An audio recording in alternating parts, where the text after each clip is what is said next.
Rightio, here we go. Episode 6, the day after. The day after the first, Brendan. The day after the first. How's things, man? Not too bad, man. Not too bad. Cheers. We're on Cheers, We're on the. What are we on? Puka, single pot still Irish whiskey made in Waterford. Where'd you get this, Brendan? I got it in Aldi. In doing the shopping the other day, which is a rarity. So I seen it and I said we'd give it a go. Yeah, it's not bad in fairness. Yeah, it's a nice night.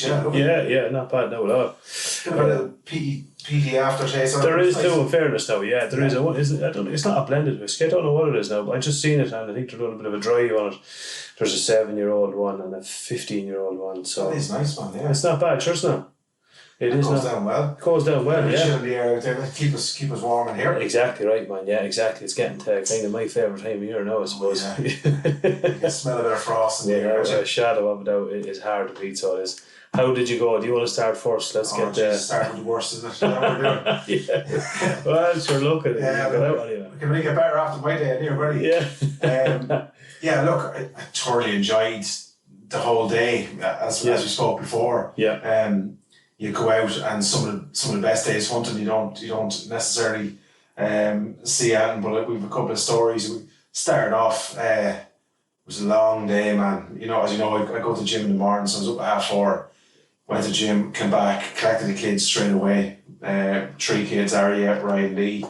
The 2 dogs into the back of the van, straight up to the club. A little bit of change of plan from this year to the last. I normally work my way up to the club grounds on ground that from the in around the home place and stuff that it's outside the club land, and I normally work my way towards it. Change of plan, I went straight to the club this year with the kids. And I met up with one of the guys halfway through the morning, and we didn't see a thing until I'd say about, was it maybe 11:15, and we were kind of working our way back and started to scratch our heads. Just where we hit next, and there's a small field, about 2-3 acres, and this is no exaggeration. There's thistles up to the side, top of my head in this field. Right. Lovely, big, horrible thistles. And what's not thistles is wet. So you can just imagine. Oh, Jesus. So I said, we'll give it a try. I said, give this a dip into it, and if I put up something early and go in, and if not, I'll come back out with me gladly and go somewhere else. Yeah. And sure enough, went in with the 2 dogs, and straight away a hen got up. I said, oh, geez, there must be a bit of life in here. So, as you know, the old saying, where there's a hen, there's a cock. I decided to trek through, and the hen broke to the right of me, and so I made my way down to the left. Kept to the left, bet down with dogs, and it was hard going, Brenny. So we just put up another hen. Right. Okay. So there's definitely sure as eggs. Sure as Yeah. So I continued on. Long story short, put up 3 hens. Right. And I spent about an hour and a half in that field. Okay. And I came out like a fucking pincushion. Yes. Oh, Jesus Christ. I had more thorns and scratches and scrapes than I did not like it, not one bit. And I didn't even get the fire shot. Oh, man. So, was an expensive day of cash? No, it was not.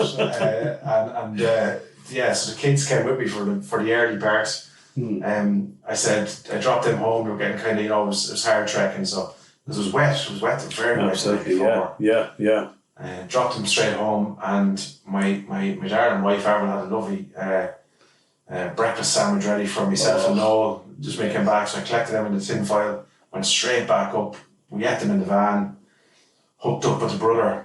He came home from work around 12:30ish, 1 o'clock. So, we went back up and we went into the bog where we were kind of, this is where we're just a little bit of crop, or in the peripheral of the bog land essentially. Yeah, you were sure there was going to be one there. Oh, we were nearly just how many we were going to get, Yeah. So not a thing. The dogs were getting tired then, And I said I'd bring the brother up to the back to the home place. Noel took an early retirement because we'd do that evening. And I hadn't shot with the brother in ages, to believe it or not, so he hasn't been out shooting in a while, so I said I'd bring him up behind the home place, and there's a little boring that goes down into some heavy cover, and as long as I've been shooting there, I've been you put up a hen or something, you know what I'm saying? Absolutely, At least a bit of work for the dogs, and not a bird. Really? So, yeah, that was my day shooting, Bernie. That was it, lad. Yeah. A few pints stand up. Yeah, so dropped off the board. I bet up a board for the longest tail for that night. Quick shower. I did the watch. I did about 28K, I think. Yeah. Of heavy trekking, tired. Then up for a few pints up to Powers to Hall. Nice. Fair play to Pat up there. Put on a rake of beautiful sandwiches for us there. Happy days. So we had a couple of pints of cream up there and a few sandwiches, a couple of whiskies at the end of the night, and a sore head in the morning. Yeah. Great day. On top of a sore body, yeah. Sore body. But great crack. Brilliant crack. It's the best ever. Like. You still come home smiling. You still you can just enjoy every minute of it. You know. Now it took me a day or two to recover physically and absolutely, yeah. Physically more so than else. But yeah, yourself, how'd you go? Yeah, well, not too bad in fairness. Yeah, no, look, it was good. It was we started off around 8:00 into Eton there. You met a couple of lads. 5 of us went out in total. One lad met us then kind of halfway through the day. So we were out about shortly after 8:00. All kind of went together and pick a number. So we'd pick a number, so who was shooting first, second, third, fourth, fifth, that was the way. Okay. That was kind of fair because you just cover a lot of ground. Some of our ground now, it's kind of, what would you say, it's there's a lot of it, like it's a big area, so rather than splitting up and driving birds everywhere, we said we'd all go kind of on the outskirts and drive them into the wood if we're going to drive them anyway, you know. So started off anyway, we were out about 15 minutes off the mark, and I think Adam's the first lad, he got a shot. Cock on the ground, happy days, delighted, put up, I like that, anyhow to hens, like every hedge we went down we were putting up hens, like. Then, I can't remember who was after that, but yeah, there was plenty of birds knocking around anyhow. I ended up with, I think I was third off the mark, and the pressure was on. So all eyes were on ready? I ended up in the fourth shot, so out of the first 3 lads, every shot there was a bird on the ground, so the pressure was on. So I could feel it now, genuinely, because especially when you have 5 lads behind you, you know, and you're going, oh geez, eyes there, this is the day now. So anyway, came out through a bog section out into a wooded section, and it's kind of a place where we have a feeder, and like that, one of the lads had a sprocker, and sprocker was going bananas, and we knew there was something there. And same story, a hen got up, bet around another bit. Another hen got up. We were like, he's still not happy, but he's 100% there's a cock here. So yeah, showed his eggs, a big ring neck got up, and that was it. Pulled on him, and happy days. he was on the ground, so the pressure was off then, thanks be to God. So we went round again, so then we went back to the van. About 11 o'clock, we were lucky, we kind of parked my van in sort of one area of the gun club, and then we drove around to another area. So when we were walking, we were going to walk to the van, had the food in and all that, you know. Out with the frying pan there, the 5 of us into the farmer's shed, and in fairness, Martin Daly's the farmer, dead sound, and went in and big feed. And I seen this. Yeah, unreal. One of the lads, delicious. I didn't even think of it. Brought in one of the pheasants there and then, and you know, it just goes to show you, people are always saying, oh, you know, hanging for this, that, and the other. Brought him in there and then he was still warm, man. Cut him, got the breast out of it, wrapped it in hickory smoked bacon on the pan, bit of butter. Well, lad, out of this world. It was savage, absolutely savage, with a few slices of brown bread. So that was got a feed, and we weren't able to move then. After that, you know? You're a bit lazy. You want to go for sleep then? Go for a snooze right then. So we headed back out. Now again, I had Cooper, my young lad, with me, and like your story, place we must have covered it, not far off, 30 kilometres. Yeah. Walked every bit, but back out after dinner. Now I missed a sitter, an absolute sitter. A Scotch as well. Like, we have a couple of Scotches, and like every lad wants a Scotch because they're just such cool looking bird. Yeah. And I could see him, like I was looking at him in the cover, and I was obviously waiting for him to get up, and the dog went in, and I don't know, I think I had too much time to think. You know what I mean? I could see him, and you were probably lining him up to go one way, and he slightly broke. I can't even explain what happened. And like, I was using steel shot, but like, I got the other one with steel shot, no issue.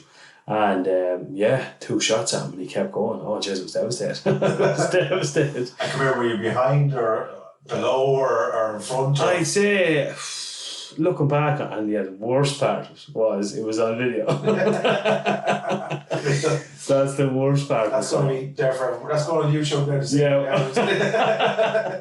There's a new rule of banning fucking phones coming in the so I'd say I actually pulled too far ahead of him. I'd say that's probably what it was. I'd say I gave him too much, that little bit too much. I had too much of a lead on him. Then the steel shot, they take a bit of getting used to now. I would definitely say that. You don't want to give him too much room because it definitely shortens it. And then this could be controversial now, and I'd love to hear other people's take on this as anyone else been using them. In my opinion, just from what I've seen, to do a lot more damage to a bird. Okay. Meat wise. Yeah. Well, I heard this, Freddie, just today now, and we weren't going to go into this, but just actually today, and I think I have it on the phone, because obviously there's a big drive from lead to steel shot, and from lead to copper. Yes. But in the deer stalking end of it, there's some big research over in the UK. So obviously the reason they use lead is because upon impact, mushrooms. The mushrooms it lessens the damage that the shot can do once it hits its target. But with copper, it can pass through still pretty intact. Okay. And the chance of ricochet is far greater. Okay. So what they're saying over there is, and this is to give people an example of the micro impact this has, and the research over there is just on the deer stalking alone, which would be far bigger over there than over here. Absolutely. There's 300,000 deer shot in England every year. Okay. On average. 300,000 as opposed to 30,000 here. Yeah. Right. Jeez. So that's the, what would you say, the recorded. Yeah, absolutely. Yeah. But just for argument's sake, we'll go with that figure because it's the figure that's on record. So that equates roughly, if you take the lead out of all that load, so they've done like probably an average. Obviously, when they're shooting with one jack, it'll be a smaller caliber. Up to a red would be higher caliber. So it took roughly 100 grain average. As an average, okay, fair enough. Which is fair enough. Yeah. And so they essentially took the figure of lead in total in that shot. 300,000 100 grain weight. It equates to 8 grams of lead per square kilometre. Are you serious? 8 grams per square kilometre? Per square kilometre. So like, just, I don't even know how to put that in, like, you're talking about a teaspoon. A teaspoon in an area the size of the Cora. Yeah. Would that be fair to say? Yeah. Do you know what I'm saying? Jesus Christ. So it's just astonishing. Like, we're concentrating on all the wrong things. Which we're going to dive. Definitely. We're going to keep it nice and jovial on this one, I think. As you said, like, there's a lot to be celebrated. And first, I think people overall had a hugely. It's great to be out. The weather was decent. It was good. I think it was pretty good. In fairness, we were lucky, weren't we? Yeah, absolutely. Because the night before. Oh Jesus, man! Probably didn't help the amount of birds that were around. I think in general, what I heard, I don't know what you heard. Cocks were scarce on the ground. I think absolutely. Compared to previous years. Definitely. So maybe the weather played into that, and I really want now. I suppose this is going to. There's no scientific background to this, but where I told you where I shot the last, I brought the brother up, and where there's always a hen, that area, I'd seen 2 buzzards there this year, which I'd never seen before. Yeah, see there you go. So I'm definitely on the club ground, far more visible. Seen 4 or 5 buzzards. Absolutely, You're. Stay with us. We'll be right back. Welcome to Untethered and Wanderwise, where adventure has no age limit. We're your co-host, Heidi Brandist and Nikki Mahundro, and we're here to inspire and celebrate women over 45 who are embracing their independence and want to explore the world on their own terms. reflecting on that? I would agree without a shadow of a doubt. I think there's there's a load of different things going on, but I would definitely agree with your buzzards. You know, I think I heard some fella, I don't know where I heard it earlier on, but they were talking about building pheasant pens, and they were sort of saying, you know, preferably if you could have a roof over it. I think if you don't have a roof over your pheasant pen, forget about it. Yeah. Because they're just absolutely even where we are, like we've peregrines, we have buzzards. Not sure if we have as regards hawks, whether they'd just be up for it or not, but they'd wipe them, absolutely wiped them without a shadow of a doubt. I remember a while ago we were down in a grain field, and we were down in a grain field shooting pigeons for a farmer, and we had the decoys out. We were in behind a couple of bales. Lad, this buzzard came out of nowhere and absolutely opened one of the plastic decoys. Thought it was obviously an actual pigeon on the ground. Wow. He came out of nowhere, didn't even see him coming in, lad. And the decoy bounced about 5 foot off the ground. I'm not exaggerating, lad. So he could do that to a plastic decoy, he'll do that to a plastic. No problem whatsoever. Yeah, it's just something we definitely need. I think, look, we're going to need some assistance here from the likes of the NARGC and Country Sports Ireland, 100%. The guys are going to have to start weighing in with some sort of data here. We're going to have to try and get this monitored, or get it at least police. There's people rearing pheasants, and I say we had a lot of people in our club this year who didn't get a shot at the bird. You know? Yeah, 100%. Yeah, without doubt. Some of the guys were saying this is the first time ever. You know. Yeah, absolutely. Yeah, without doubt. Our system, as you know, has probably changed this year. We only let out 50 birds. Yeah. But we still have 50 in the runs, and we have them all roosting now. And one of the guys is walking the dog through the pen with a lead, just to prepare them. So we're trying to get them more streetwise. So that's a it makes sense. Yeah. So sorry, and going back to your after party, then did you do anything? Didn't do anything at all, to be honest with you, because we were going to go out, and then of course a lot of lads were working and stuff like that, so we didn't actually go out. I ended up I'd my rifle in with Mick getting me ATN night vision, getting them to set it all up for me and zero it, because I had tried zero it and they're a fucking nightmare of you up to zero it, to be honest with you, even though they say they're 2 shot zero on them, honestly, and I've spoke to other people on this, so it's not just me that have said they're a nightmare to zero. So I dropped over to him to get him to zero it. So that night I flew over and picked it up, and that was it. That was it. Yeah, I did get up. You'd be tired, Bernie, wouldn't you? You'd be wrecked. 100%, man. You'd be absolutely wrecked now. So I'm looking forward to getting out for a few pints now. Might get out maybe over the weekend now. Get a few pints in. Interesting. Like, just going back to that point you were saying there about the buzzers and stuff. I think it's going back to, and I know I'm not the main driver of this, there's another couple of people saying the same thing. There needs to be more of a wildlife census in Ireland. Absolutely. Because we don't fucking know what we have. And that is the truth, honestly, you know. This speculative stuff where it's almost like, you know, somebody can spout off a figure of decline in a certain bird, and automatically then people look at the people who are shooting them and say, they're the problem, stop them shooting them. The unfortunate thing about that argument is that if they do that, habitats are going to be quickly are going to disappear quickly, or far quicker than they have been. You take it, if you've you've 12 acres of game crop, you know, which is not small, and you're only one club, and like our own club, a small club, and there's clubs around the country. There's hundreds of thousands of acres of game crop being sown because of 100%, without doubt. It's an ironic argument. If people want to start banning stuff, you know what I'm saying? Who's going to take up this horse? Without doubt. And I think to be fair, we can't really go any further now. I know we're going to do a couple of episodes. We're going to go right into detail on this, and we want some answers on this, and we want support on this. I think that's the biggest thing.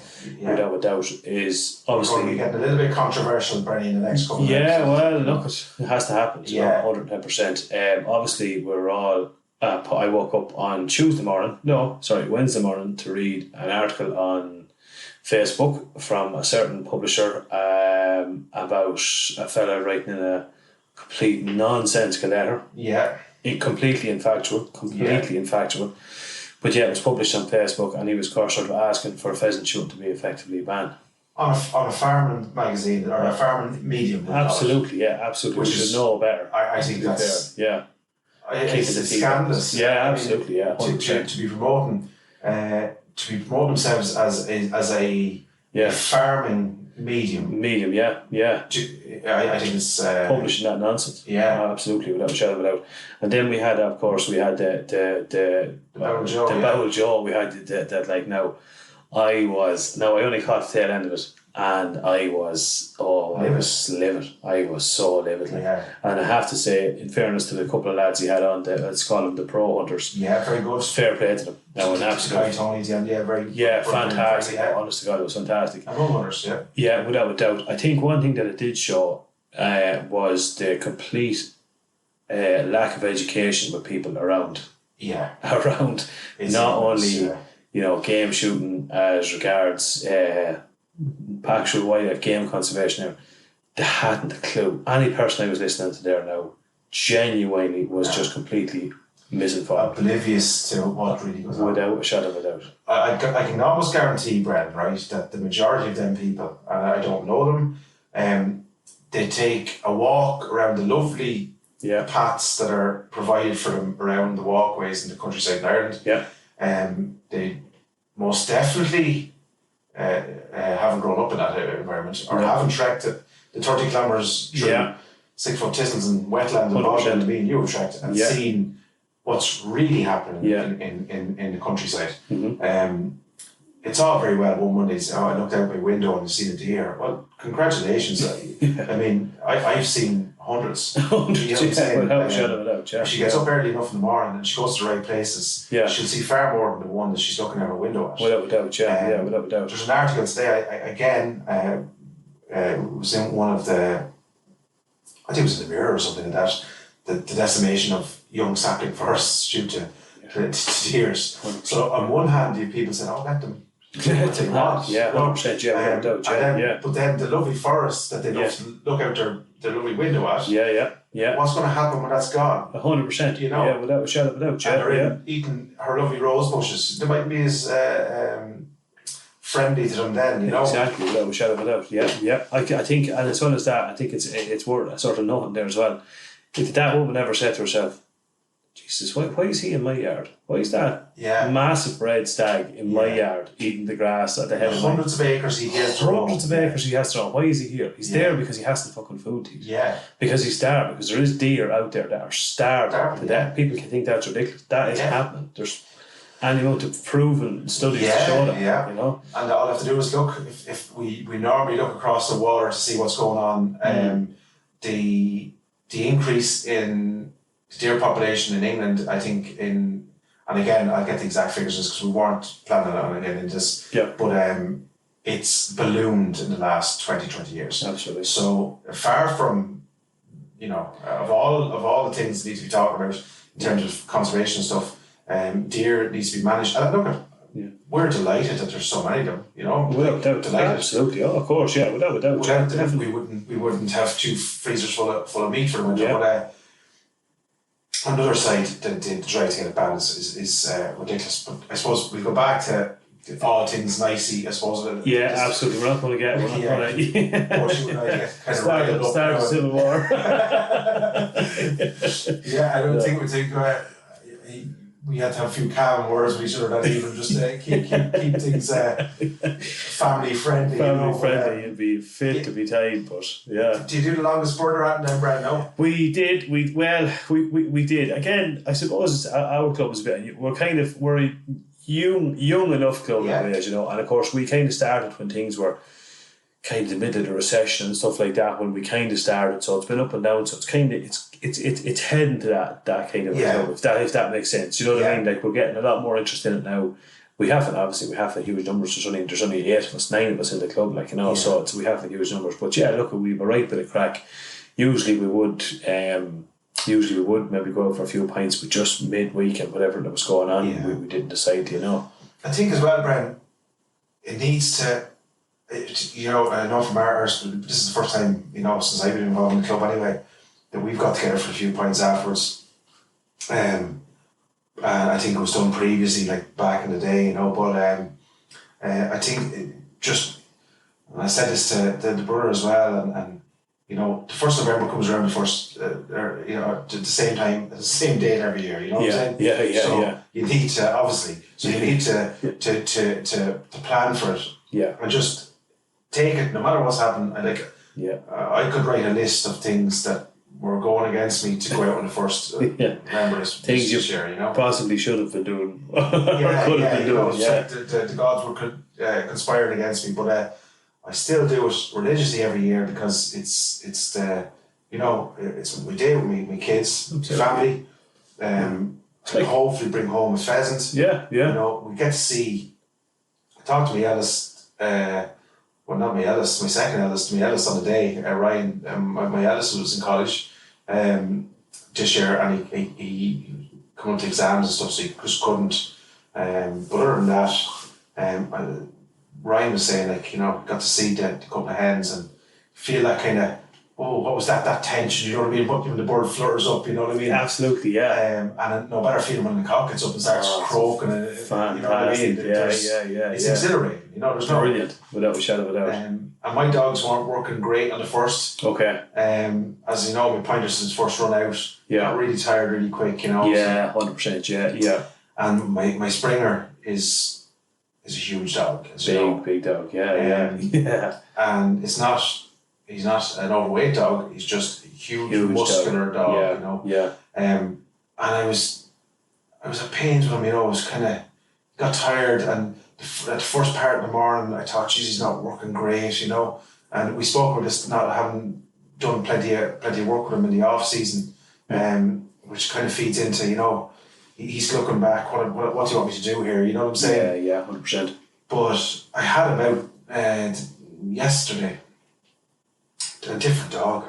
Really? Oh, Jesus, different dog, Bernie, you know? Really, yeah. I put a video up there on the Irish Hunting Podcast on Instagram there, and it was just, I knew he was coming close to getting on the board, because he stays in the periphery, he'll walk through shorter grass rather than the longer grass. Okay. And I was sort of saying, this lad's not mad for work at all. Okay. But the minute he's picks up a scent of a pheasant, he started to work like that. And just after that video, I mean, it was heavy cover. And this was like, you know, bushes, brambles, horrible stuff. Yes. And he kept going back. So I knew there was something in there. And with that, kept at until he got could bait his head through something. Right. And in he went, and he worked in there for a couple of minutes until he put up that cock. Right. And that was the same. He did that 3 times yesterday. Fantastic, yeah. He was working better than his owner.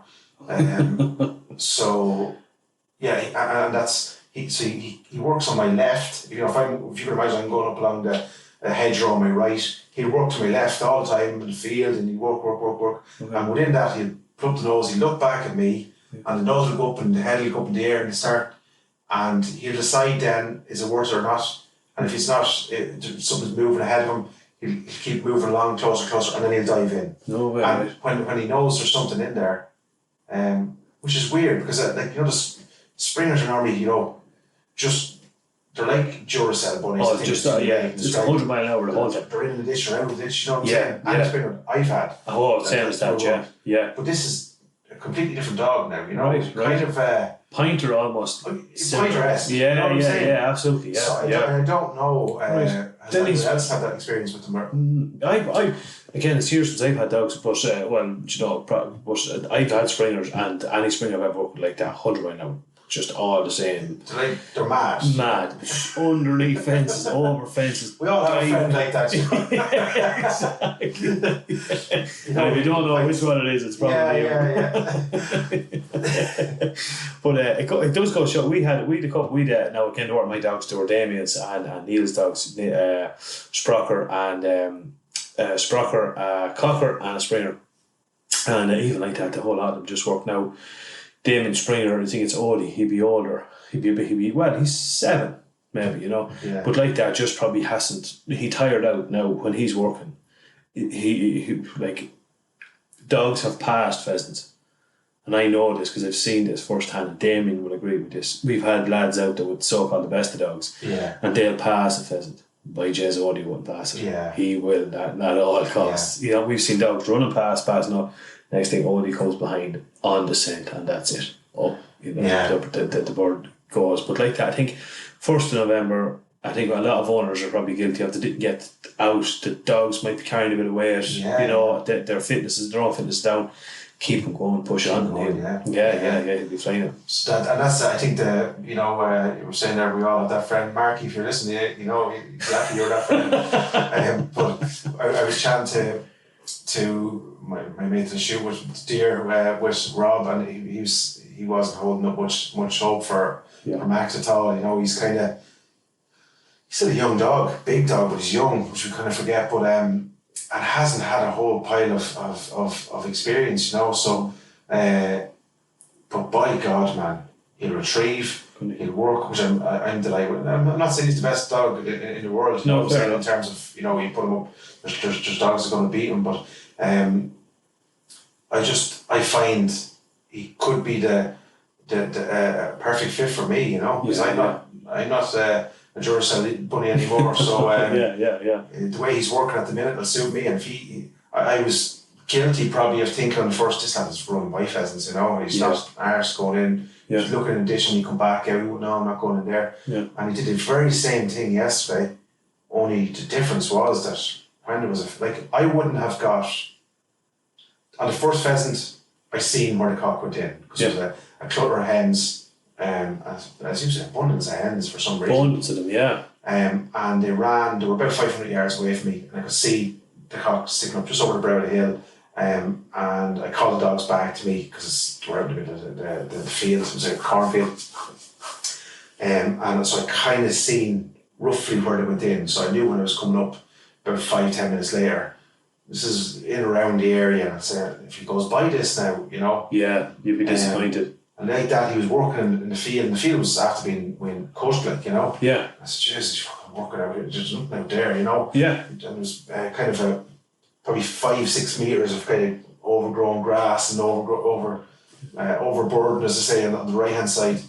And Jesus, the next thing anyway, the nose went up in the air. He gives a quick look back at me, goes over, and he takes the time. He doesn't dive in now and rise a bird really quick. Yeah. You know, he takes his time, he look around, next thing, he'll go in it one way, he might go in it another way. I presume he can sense the pheasants move and probably left to right then. Yeah. And the next thing, in he'll go, up the cock went. Sure, that's ideal. And if I'm not saying so myself, it was a nice shot. It was the hardest shot I had all day. Great. I clipped it. Yeah. And I missed the sitter, and it was a big cock, Brennan, and I know. Oh, Jesus. Yeah, so but look, that's the beauty of it. Yeah, 100%. And as I always say, I think sometimes some certain hunters are guilty of throwing in the towel too early when it comes to dog. But I would always say it's better to have a bad dog than no dog. No dog. Absolutely. Shot of it out, you know. Yeah. You won't. It's like you're better off if you've no dog and there's two people out walking, you have more chance of rising the bird. And if the dog is even making a noise, it's 100% without a shadow of a doubt. Yeah, definitely when you see a dog, you'll attest to it. There is no better feeling. I was delighted for him. Yeah. You know, more so. Yourself, I'm disgusted at missing the second one for him because it was he was looking back, looking at me, kind of. Where is it? I have to do. He's here going. Hard work. Exactly. I fucking done my bit. It's up to you. Yeah. Honest to fuck. Yeah. Asher's craic. But like that, I think when I probably went through for a couple of years there, I just didn't have a massive interest in pheasant shooting because I hadn't got a dog. Yeah. And I think they both go hand in hand together. I think it's you just have it's definitely brilliant. Now I was saying my dog's he's only 11-12 weeks old at the minute, so he's put out. He's a bit to go, but we're going to try and get him out and get him into it anyway. And I'm picking up another dog this evening, Brendan, believe it or not. Yeah, what's the story there? Yeah, so one of the guys in the club has knows of a guy who has to can no longer keep a dog. This is a 6-year-old Springer. Mm-hmm. And I have an affection for Springers, as you know. Yeah. And he came to me actually the night of the first, and he said, would you be interested in taking another dog? And I said, Jesus, no. I said, 3 dogs at home. Yeah. I'll come home with another one, you know. Yeah. But I'm lucky that Avril also, she loves dogs, you know. Yeah, well, that's So, great. Yeah. And you have plenty of room as well, apparently. Yeah, So you exactly. have, You like, know, so and we've plenty of food, and you know, well fed. And it's gas. I don't have pens for my dogs. Yeah.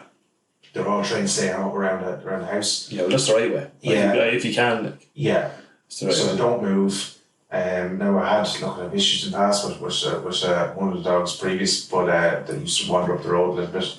But he'd always come back down. You know, he used to walk the young fella up to school actually in the morning. Oh, deadly. Sit there waiting for him and walk back down. Yeah. And he continued that to this day, believe it or not. He's old now, but the Springer, I'm picking him up this evening actually. He's 6-year-old. Okay.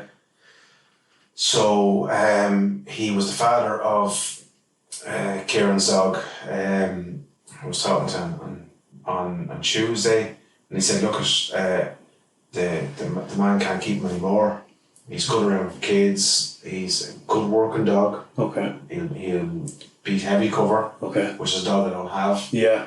And he said, he was going to have to be put down because he'd no home. Oh, so right. I said, fuck it. No. I gave my compliment. At that time, I was thinking on a Tuesday, you can imagine, my dog was not working great.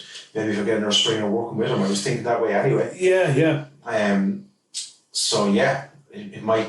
He has to look. He's a few years left in him, and he's a bit of experience, and he's a good working dog. So yeah, one of the two would be no harm whatsoever. You know? What age is Max? Actually, 2, you see. Is he? Yeah. Man, can you please do me a favour? Take a picture of this dog. Take a picture of him and put him up on the Instagram. Yeah, because for everyone that's not listening, right, his posture, his 2 paws, and I don't know what dog, there's a certain breed of dog, Avril knows it, I can't really think of it, but his paws kind of face 45 degrees if people are looking. Yeah. He's a lovely posture, you know, but he's like the Eddie Hall of fucking Springers, you know. He's like a Springer on steroids. He's man. He's massive. Yeah. Remember the very first time I seen him, his head is like a Charlie bull. Yeah. His head, you're just there, holy fuck. Springer. Because, he's a dog. He's deadly. He's lovely. I love it. Yeah. And it's gas brain, right? I made a pen for him, right, when I got him first. I'm Man Rocky, you know, builders fences, and I put a doghouse in it, and a blanket for sleeping in it. Do you think he would sleep in that thing? Not at all. He'd howl all night. I let him out, and he comes, there's a jut out the back house, there's a lovely step on it, and there's a wall on both sides of it, so he's only, he just gets no prevailing wind or anything. But that's, Avril's bought him the best of dog, blankets and you know, cushions. He ripped them in pieces. He dragged them around the yard. He will not sleep in it, and that's where he will sleep. Are you serious? That would fucking cast. If I brought him here, which I have done to brother-in-law's house and stuff, if I brought him here, I could let him outside the van, and he would sit staring in that door for me to come back out. No way. It's just that way. Just that way. Okay. Yeah, fair enough. Yeah.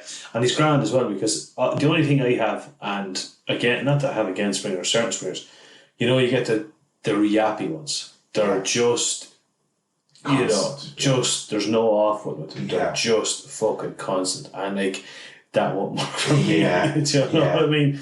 They just don't work for me. That's the only thing I'd be kind of nervous about, you know, getting a Springer. That's one thing I would be worried about. But Max is not like that at all. No, he's not. And due to her personality, I suppose, you know, if you get a yappy one, you get a yappy one. Oh, by Jez, you get a yappy one. The drive you fucking bananas, like, you know what I mean? You know, even come with the ball and they yap at you until you either, you know. So that like that wouldn't work for me either, like, because, you know, you want to be... you wouldn't want them around the house. No, Jesus Christ, no, definitely fucking not, definitely not. Any other shooting? Were you? No, I wasn't out, Bren. You know, I wasn't on, and I planned to, or so we had planned. Yeah. Myself and Rob to go out on Friday, but he let me down again. You know. Yeah. He let me down again. He didn't. This is the 3rd time now, so I just told him, next time, you tell me where, and I'll just show up. You know? Yeah. Yourself. I was up yesterday. I went up yesterday. I don't know, kind of hit at the wrong time of day. I think it's kind of, early morning or evening. So no joy. Walked up and fucking up around the hills and the mountains, back down, went to the other spot, sat out there for a while, nothing, back up, just had to give it one more go. I was determined, back up, walked for fucking miles, sweat buckets, but still no joy. So I was going to go out this evening, but I'm not. I'm going to go after a couple of rabbits now this evening, and rabbit burgers are going to be the go next week, I think. Yeah. That's a poor man. 100%, man, without a shadow of a doubt. Yeah. So 60% rabbit meat and 40% hickory smoked bacon. And yes, it is the go, lad. Lovely. Savage. Absolutely. Mince them up. Yeah. Savage. Yeah. Yeah, when you mince them for the job and all. Haven't minced it for the job. I got one there. It was only a 50-60 quid one now, a Lidl or something. So we'll give it a go and see how it goes. So if I can get me fucking shed built, I'm talking about long enough. I want to set up. Like it's proper setup, stainless steel table. Yeah. A decent cooler, maybe not a cooler room, but like a decent, just a decent setup that you can go in out of the elements. Like at the minute, if I'm cutting up a deer, man, I'm hanging about the fucking swing at the back of the house. It's just not ideal. You know what I mean? Yeah, man. Bring him, haunched and bring him into the kitchen table, and she's just there looking at it like, what? Yeah, and there's a couple of pictures of mine with a big red sitting on the counter. Okay. Yeah. Like seeing the fucking Texas Chainsaw Massacre or something, but yeah. I think I have a handle on the walling of a cold room. Nice. So I'm going to try and rejig it, just small size, smaller and better. Yeah. Because you have plenty of room too. Like it wouldn't be a huge job to adapt one of the sheds or something. Sure wouldn't. And the only thing that was missing on it was the cooler unit. Okay. It was gone. But one of the guys who does a bit of work with me has said that he's only after buying a refrigerated box fan. For conversion, right? Okay. He's going to convert it, but he doesn't want just brand new. Oh, he's going to convert it to a camper, is he? Yeah. Oh, deadly, yeah. So there's a brand new cooler unit. Holy shit. On the back of it, 12 volt. 12 volt? Yeah. Fucking hell, how does that work? I don't know. It's off the. Now he said it was 12 volt. He said we presumed it was 12 volt. Well, it probably is. Yeah, I'd imagine. I know the auction, but I didn't think to be 12 volt. But anyway, yeah. Yeah, I don't know. Yeah. That's. But I haven't even seen it yet. But it's on the back of it. How normally do they work in your experience? Well, refrigerants do. They work like air conditioning in the car. It's just a refrigerator. So you have a compressor. You have a compressor. I'm a fitter if anyone that's so I know this. So yeah, you have a compressor and it's compressing the R134 gas, and then it pressurizes it and then it lets it out through a real small orifice into a radiator, and if you let any compressed gas out through a small hole, it turns cold straight away. So that's, I suppose, layman said that's how it works. So but 12 volts is absolutely ideal.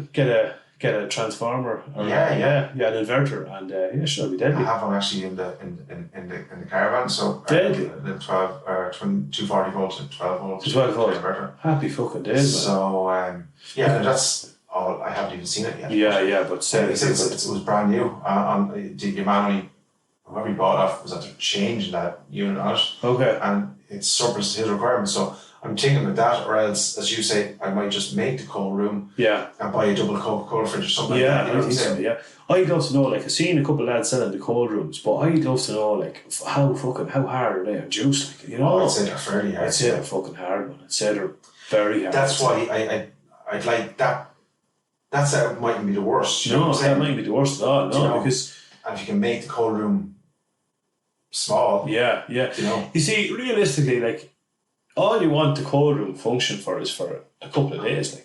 It's not like you're turning it into a freezer. You're not keeping it in there for months on end. Just keep it at cool temperature. Yeah, and even this time of year, you need very little. You need very, very little. That's why I just bought literally a larger fridge.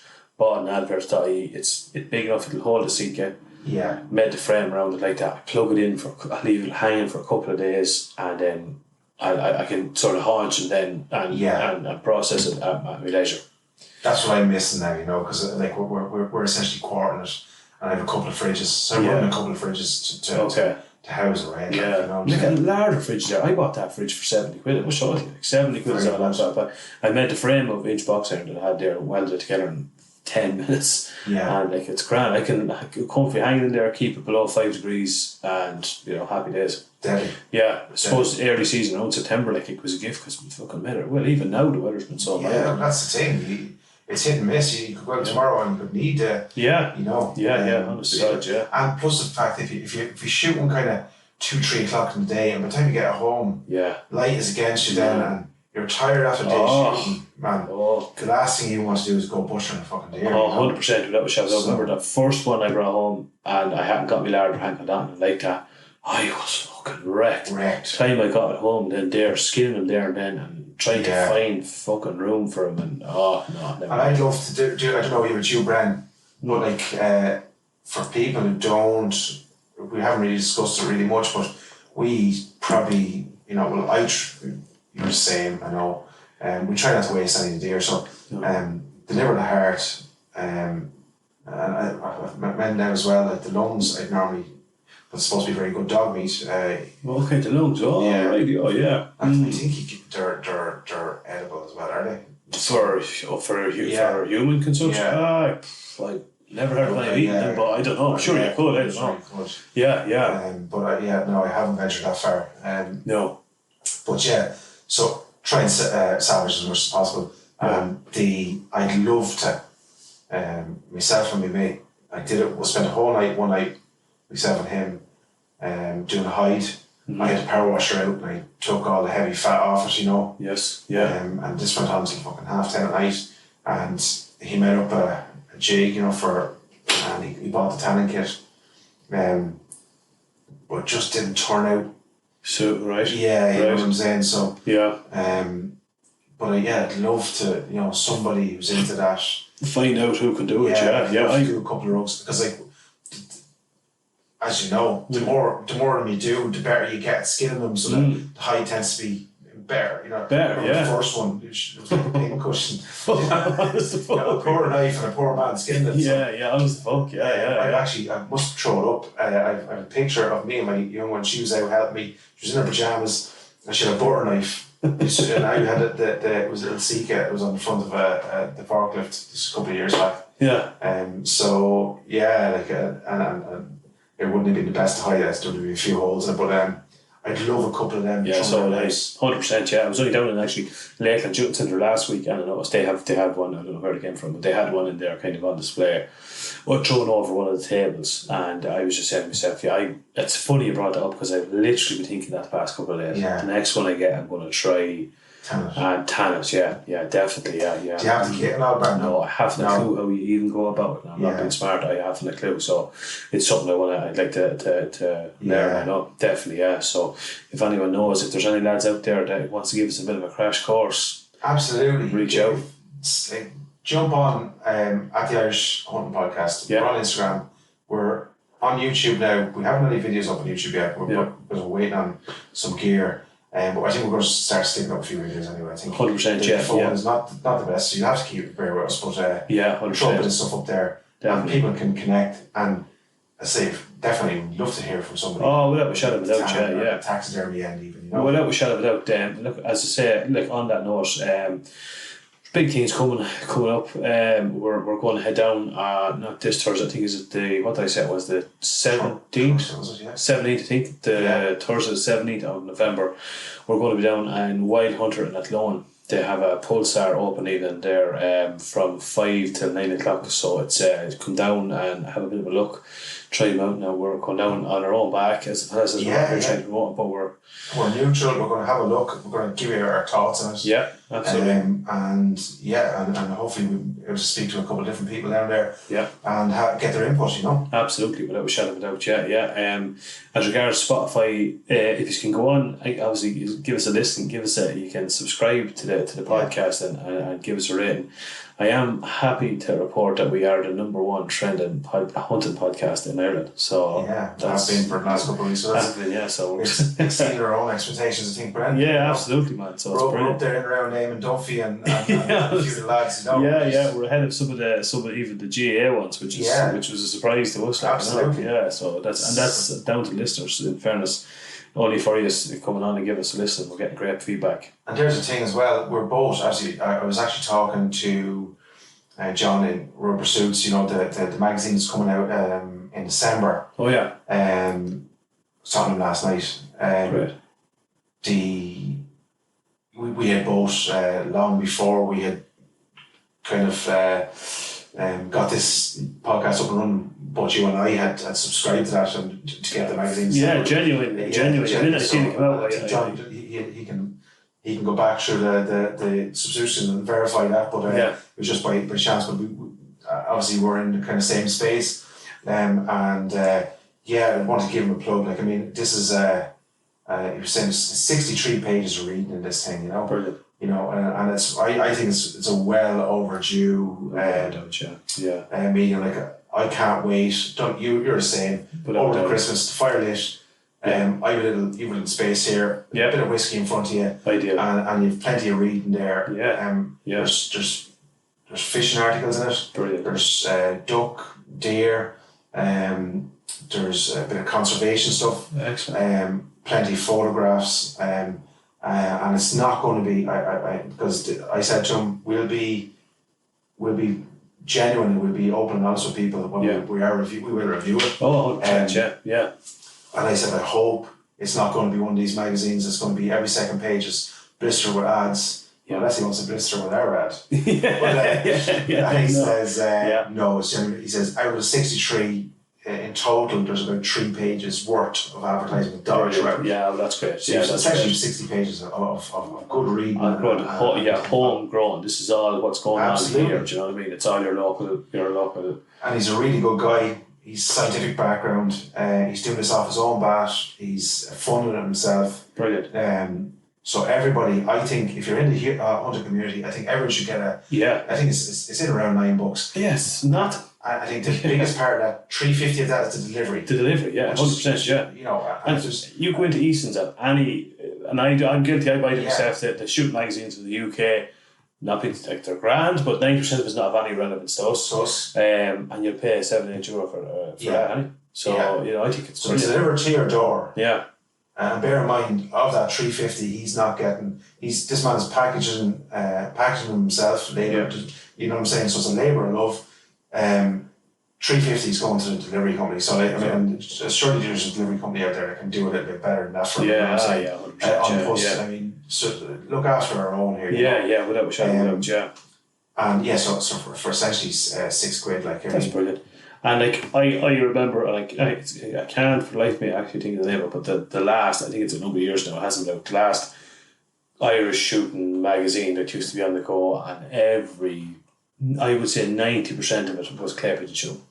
Yeah. So I used to buy it, flick through it, and it was of no relevance. For at all. So this one is actually, so if you're into fishing, shooting, sports, shooting, this is the magazine for you. It's Rubber Suits. Brilliant.